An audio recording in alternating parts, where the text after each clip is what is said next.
Explorando Polk con Marta y Teresa. Y aquí estamos otra vez en Explorando Polk con Marta y Teresa.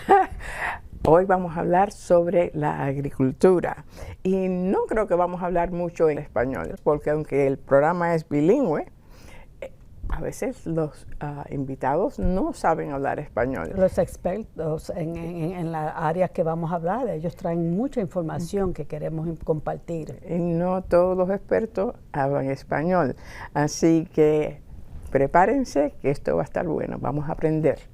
We have a great show for you. We will be talking about some of the Polk's traditions that have roots in the Hispanic community. ¿Sabías eso? Sí, que hay mucho es que los españoles trajeron con ellos muchas cosas que no teníamos. Polk County has a rich agricultural history in farming livestock, crops, and alternative enterprises. And here to discuss Polk farming's heritage is Jamie Jamison. And Jamie is the resource coordinator, the cultural resource coordinator at the Polk County History Center. Ella es una experta en esto. Bienvenida, Jamie. Thank you so much. I appreciate you guys having me on today to talk about Polk County's rich history and heritage, specifically our Hispanic history here in Florida. I want to see how much Spanish you know. I went to Bogota in 2009, and I think I pushed the limits of my Spanish on that trip. We went to an ice cream shop, and I wanted to order strawberry ice cream. Do you know what I got? Bubble gum. It was the right color, so that was good. But at that point, I decided my Spanish was not nearly as good as I thought it was going into the trip. Well, but you got along. Yeah, we made our way along. We got to see the Museo de Gold, or Museo de Oro, as well as the Museo de Botero. The artist, he paints all the people really big, so that was it was a fantastic So I'm going to push you to the limits and say hello to our Polk County people, especially our Hispanics for this show. Say it in Spanish. Okay. Hola, ¿cómo está? Ah, muy bien. Gracias. Well, we recognize that you're an expert in this area. Okay. And that's why we have you here, because we want to share with Polk County your expertise in the area of agriculture. So I'm going to go ahead and let you get started with Let me get started. Well, fantastic. I want to thank you guys again for having me on the show, and thank PGTV. We've had some really great opportunities to collaborate on Hispanic heritage in Polk County, and this just really extends that wealth of knowledge that we have, that, you know, we have members of our community who don't share the same background. And it's fun and it's interesting to recognize those backgrounds. And that's kind of the great thing about farming.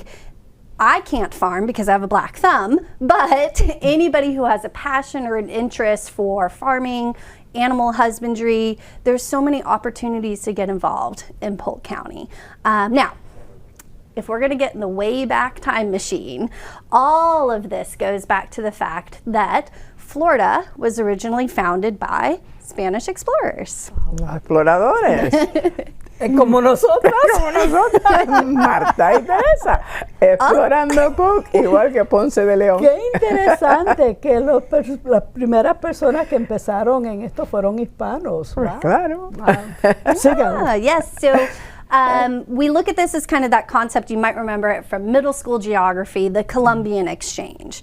The fact that when Christopher Columbus brought explorers to the New World, they didn't just bring people with them, right? On the boats, there would have been cats, got to get rid of those mice on the boats. There would have been dogs, but then there also would have been cows and fruits and other plants and vegetables that they would have brought from the old world, from Europe, to the New World. And thankfully for Polk County, the cows that they brought with them, when they left the cows. And the cows just kind of looked around and said, well, I guess we live here now. And they flourished in Florida's climate. And what ends up happening is over hundreds of years of crossbreeding with the cows, we actually have a heritage breed of cow that dates back to those first Spanish cows in Florida. They're called the cracker cattle. The cracker cattle. ¿Tú sabías eso, Tere? Porque tú eres bien inteligente. Sí, eso es verdad. Yo me imagino que tú sabías eso. horses, caballos. They also brought horses, yes, right? so they would have brought horses. You would have had breeds of horses that came from Spain as well. While there were some horses, there were no cattle particularly in Florida at that time. So we look at cattle as really interesting too, because they're considered a non-native species. If the Spanish had not brought cows to North America, there would be no cows in North America. So ahora cuando yo vea las vacas por ahí, voy a recordarme que están aquí por Columbus. Por los españoles. ¿Y sabías tú que las vacas son mejores amigas? I read an article about how cows have best friends. Do you know anything about that? I did not. Can I be a best friend with a cow? Yes. Yeah. I want to be. No, well, a little one, a little cow. Sí, yo he escrito un artículo sobre eso en la revista, que las vacas se comunican entre ellas. They communicate among them. They pick one cow and they're best friends, and if they separate them, they make a sound that's very distinctive. Oh, wow. Something to explore. Mira, estamos aprendiendo y ella también está aprendiendo. You're also learning about I am learning. I always, that's one of the great things about Polk County too, is there's always an opportunity to see something and go, wow, and wonder about that. So for example, on my drive-in this morning on the Polk Parkway, I look out my window and there's a herd of cattle there, and I look at the road, but I look at them periphery, and I'm like, I got to find out if they are a farm that's open to the public, which a lot of our ranches do have agritourism, where you can go out and visit the farms and learn more about the cattle, or whether it's maybe growing blueberries or our other agricultural product that we have the Spanish to thank for. Orange? Oh, naranjas.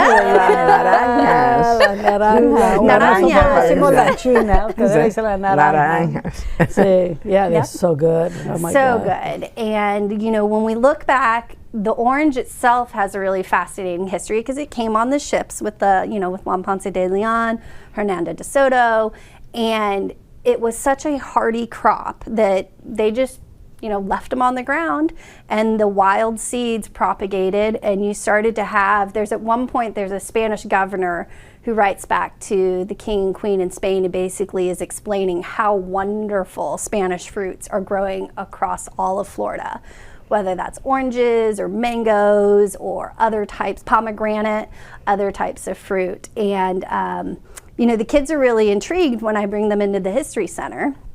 And we talk about the history of oranges, because if you're 5, oranges have always been there. That's like the only explanation you have about an orange. But when we start talking about that journey that the orange makes, not just from Spain to the United States, you go back even further to the silk trade and the fact that oranges originate in Asia.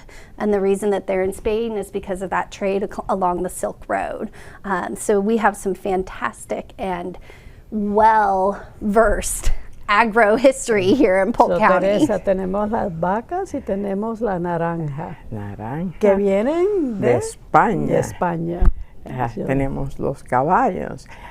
Is it true that chocolate came in those boats as well? I would wager to guess so. I have not done enough research on chocolate to be versed in it. I think my child, he does not like chocolate, so I have perfectly put up blinders. So now you have homework. I do. I have homework. Cows have best friends. Yep. Me.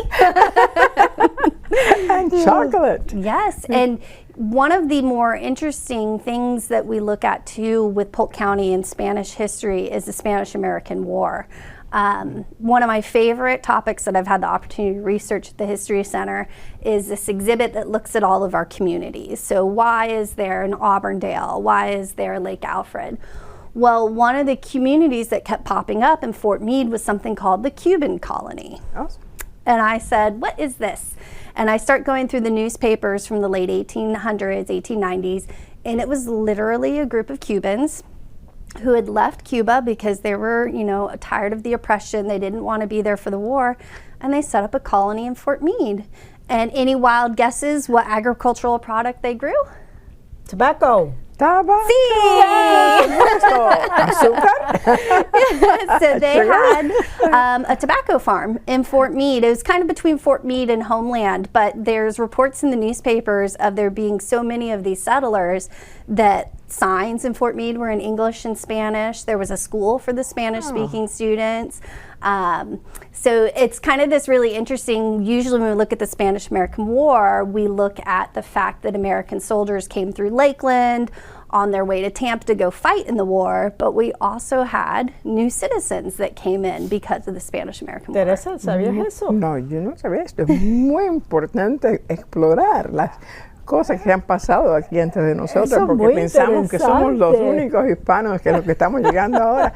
Pero, what year was that? So it would have been in the 1890s, late 1880s, 1890s. 1890. Wow, yo no sabía eso. Now, Interesante. after the Spanish-American War, I think most of them returned back to Spain. They repatriated, or to Cuba. They repatriated back to Cuba.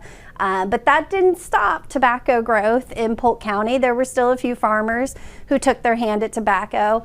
Unfortunately, they kind of abandoned it because the citrus crop was just that much stronger. There was much more opportunity for wealth in the citrus industry. So what else can you tell us about the Hispanics and agriculture and things like that Hispanic- that we haven't shared? That we haven't. So my favorite story is that of the Montes de Oca family. Okay. There is a gentleman who's actually still a member of our Polk County Historical Society. His name is Bill Montes de Oca. Probably, I feel like he knows everybody, so somebody on this show might know him. But his family, his father's father moved to Ybor City and started a family, and his son did, you know, what the son does and says, I don't want to live under my dad's shadow, I'm going to move. And he moved out to Polk County and married a pioneer family here, the Lewis family. And Julian Montes de Oca and wealthy Ann Lewis lived out on the Kissimmee River and had a prolific herd of cattle. One of the things that I'm excited to share is that when you have cattle, before there were fencing laws and that sort of thing, the primary way that you could identify cattle was through their brand. And so every man or woman who had cows had to come down to Bartow and register their brand. We are so excited. The clerk of the court, Stacy Butterfield, she is working right now to digitize those brand books so that you could go in, if you're a Polk County generation's been here for a long time, you could go in and see what your family brand is. And Julian Montes de Oca had his own brand for his cattle on the Kissimmee River. Julian and Wealthy also had a lot of children. Off the top of my head, they had at least 8 children, but one of which was a daughter, and I was able to find her brand in the brand books. And so that Montes de Oca family and their history and their story, I think, is so special because they are multi-generational Polk Countyans. Interesting, muy interesante. Muy interesante. Estamos verdaderamente explorando Polk. Estamos explorando Polk. Jamie, we're excited to have you here today and sharing all these Thank wonderful you. things with us and making the connection Yes. with the history of Polk County and the Hispanics and how much of an influence they have had in Polk County, especially in agriculture. I don't know, I've learned. Hemos I've aprendido learned a lot. muchísimo. Hemos aprendido muchísimo. So Muchas gracias por todo Muchas esta gracias. información. De nada. Thank you so very It's much. just so wonderful to have the Well, what did opportunity you say? to De share. nada? De nada. Ah, De nada. My Spanish teacher in high school would be so proud. Well, She let thought her know. all I Was knew it was Teresa? siete. Well, I'm proud. It was actually, funny story, Mrs. Pasingen, whose original language was Tagalog. Oh, okay. Yeah, so Filipino. So she was originally spoke Filipino, learned English, then learned Spanish, then learned Korean, and was in the process of learning Italian when she was my Wow, teacher. So wow. thank you, Mrs. Pasingen. That's not us. That's not us. No. Well, You're thank too you. young. Thank You're you too so young to very have much. taught We me. appreciate it. Teresa, eso fue fabuloso. Fabuloso. Hablando de explorando a Polk, eso fue explorando a Polk. ¿Tú no Hemos crees? explorado la historia de la agricultura de Polk. Eso fue maravilloso. Qué bueno que hemos traído a Jamie para impartir este conocimiento. Muy bueno. Muchísimas gracias, Jamie. Y gracias a ustedes por sintonizar a Explorando Polk. ¿Y ahora qué vamos a explorar? Vamos a explorar otro tema que es muy interesante para nosotros, Teresa. Tenemos otra persona que nos está visitando. ¿Y habla español? No habla español, pero tiene una información fantástica. Pues adelante. Pues adelante. As you've heard, Central Florida is known for thriving cattle industry, and you may wonder how generations continue to the farming tradition. One of the major educational resources in our county is the UF-IFAS Extension Polk County office, which provides vital support and education to farmers. That includes publications, site visits, and training on topics like parasite management for sheep and goats. The Polk County Youth Fair is a major event that supports youth involvement in agricultural, horticultural, and livestock projects through organizations like 4-H and FFA. Opportunities for hands-on learning in animal husbandry are available, including classes for homeschool students at locations like Beautiful Creatures Animal Ranch. Which brings us to our next guest. We're excited today to have Mr. Scott Fowler. He is president of Polk County Youth Fair, and he's been doing this for a while. Welcome, Mr. Fowler. Bienvenido. Thank you for having us. Okay, you got to say that in Spanish. Okay. Say it. Muchas gracias. Muchas gracias. There you go. There you go. Tell us about what you do and tell us all about this youth fair that you're president over. Well, our youth fair is, this year will be 79 years old. Started by a group of folks way back in the day that felt like that we needed a venue to be able to bring the kids all together, students of Polk County, to be able to show their animals. Back in the day, there was, a lot more farms, and so they had a lot of cattle, a lot of dairy animals, and that sort of thing. So it's progressed over the years and changed. But we serve about 1,400 students in Polk County, which is, FFA members, 4-H members, FCCLA, and other programs as well, 4-H. 1,400? 1,400. ¿Oíste eso, Tere? Mucho, la Feria Juvenil. 1,400. And did you say it was 79 years old? 79 years old. 79 años Eso es más viejo que yo. Feria Juvenil. Es mucho más viejo que yo. Next year, 80. Next year, 80 years, 80. Continue. We have different things that the kids can be involved in, students. We have our largest show is the kids that raise pigs. Last year we sold 489 pigs.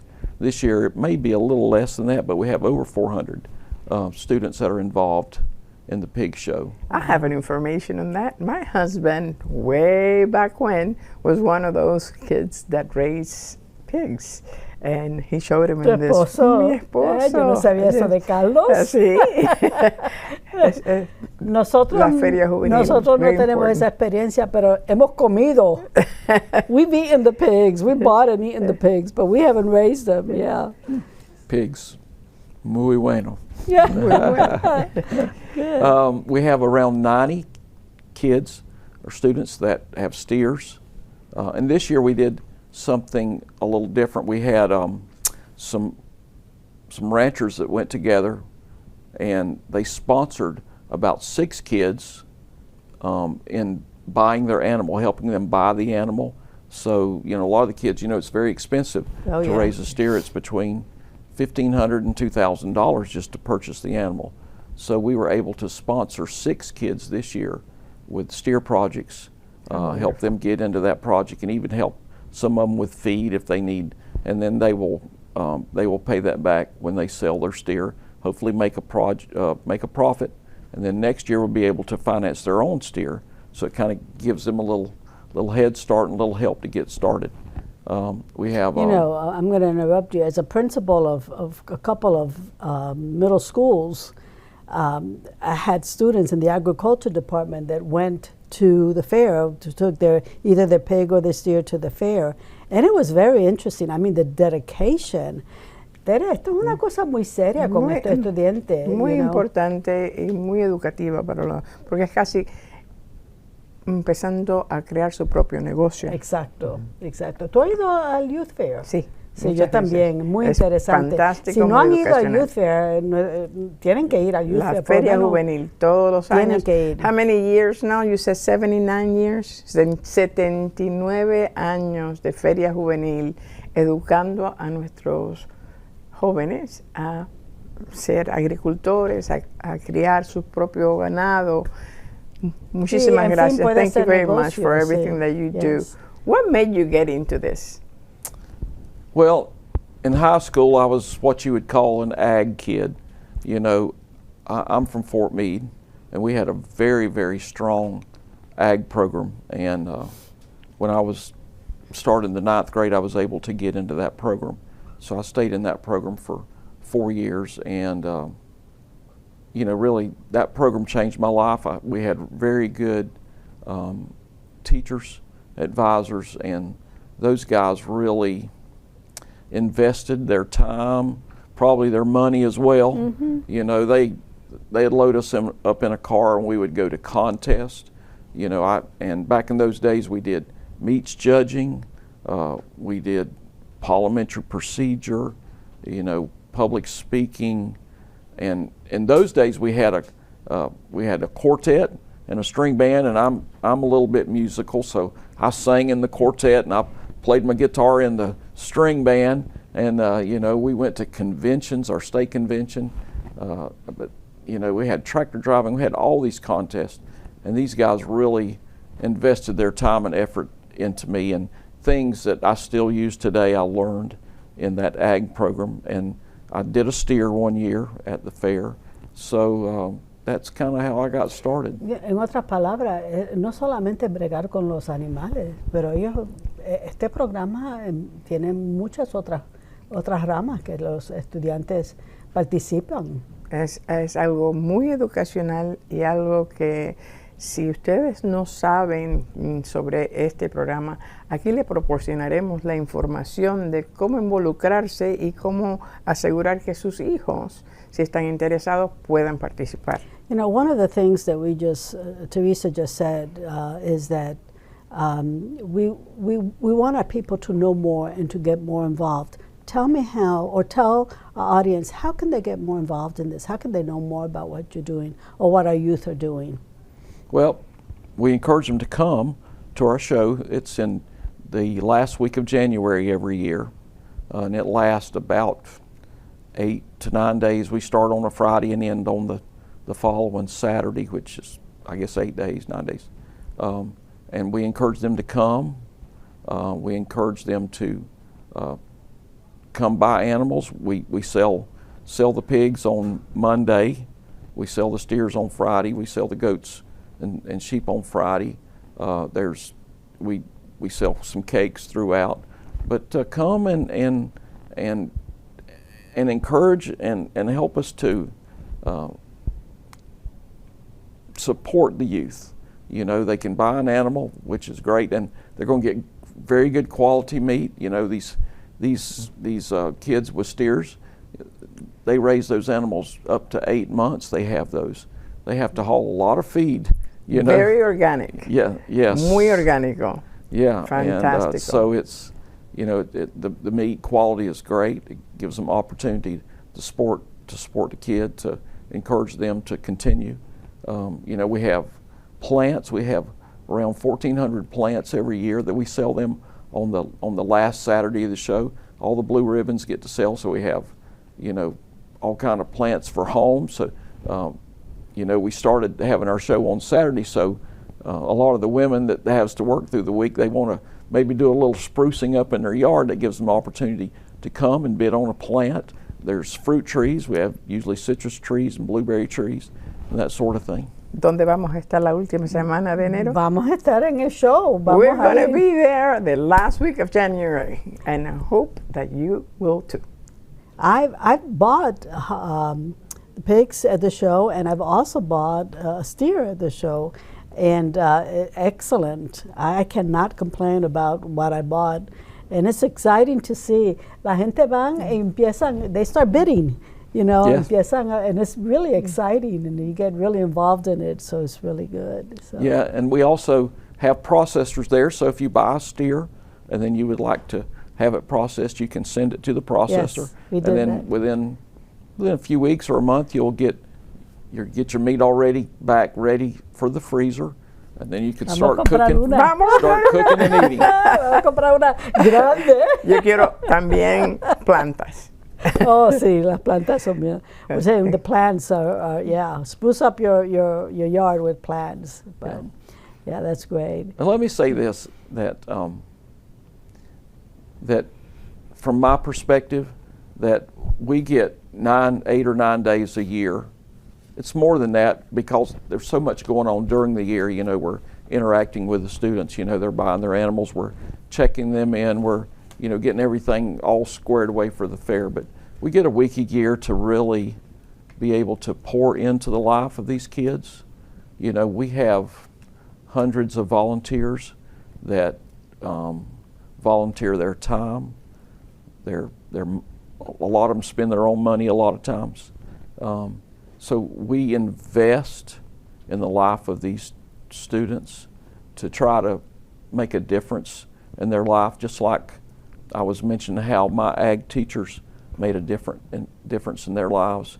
You know, we have kids, we don't know what their situation is. Maybe That's they're right. from a broken home. You know, maybe they need a pat on the back. You know, maybe they need a little encouragement. And I hope that our fair is doing that.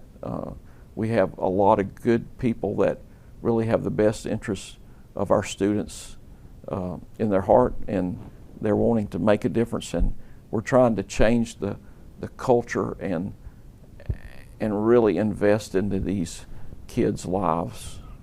Tell us one more time, what are the dates for this youth fair? It goes January 24th through January 31st. Well, thank you so much for what you do for our youth. Muchas gracias por lo que hace para nuestra juventud. You're very welcome. I've Thank you for learned a having me. lot from you, and one of the things when you talked about volunteers and what we can do to help our youth, every middle school and high school, if I'm not mistaken, has an agriculture department. Connect with that teacher Yes. and see what are the needs that the students might have, because you're so correct. We don't know where most of these students come from, so every little bit helps. And who better than the teachers to let people know what they need? So eso es lo que yo voy a hacer. Yo me voy a poner en contacto con un maestro de agricultura para ver cómo yo puedo ayudar en esa área. Muy bien, y sobre todo nosotros vamos a participar. Oh, sí, definitivamente. And I will add that a lot of the agriculture programs and the 4-H groups have booster clubs and alumni. Like I helped start the FFA alumni in Fort Meade 30-something years ago. And those groups, they go out in the community, they raise money to help fund the projects, to help the kids, you know, buy their animals if they don't have a buyer. So there's a lot of those groups available throughout the county that are resources for help for the kids. So get involved with a booster club, a 4-H group, FFA alumni, or a booster club, or whatever that helps Hay muchas those formas kids. de involucrarnos en esto. Tenemos que participar, Exacto. voluntariarnos, hacer lo que tengamos que hacer porque es un programa fabuloso. Takes an army. Yeah. Well, I just want to say thank you so much for your insightful information for us and letting us know about the youth fair. Great conversation. It looks like your heart is totally into it. So we want to say thank you. Muchas gracias. You're very welcome. Thank you. In Spanish, de nada. Okay. Muchas gracias. Okay, I'll take that. Thank you so much. De nada. Well, thank you so much. And Tere, this has been so exciting. Educational. So We are really educational. exploring. Yeah. Estamos explorando a Polk definitivamente. Y qué mejor forma de hacerlo que salir a diferentes sitios, pero a la misma vez traer personas aquí que nos pueden dar información que jamás hubiésemos sabido de eso. Expertos que necesitamos. Exactamente. Muchas gracias. Gracias. You're very welcome. Thank you. Y aquí lo tienen. Esperamos que hayan aprendido mucho sobre la historia y la agricultura del condado de Polk. Explorando a Polk con Teresa Y Marta. Hasta la próxima.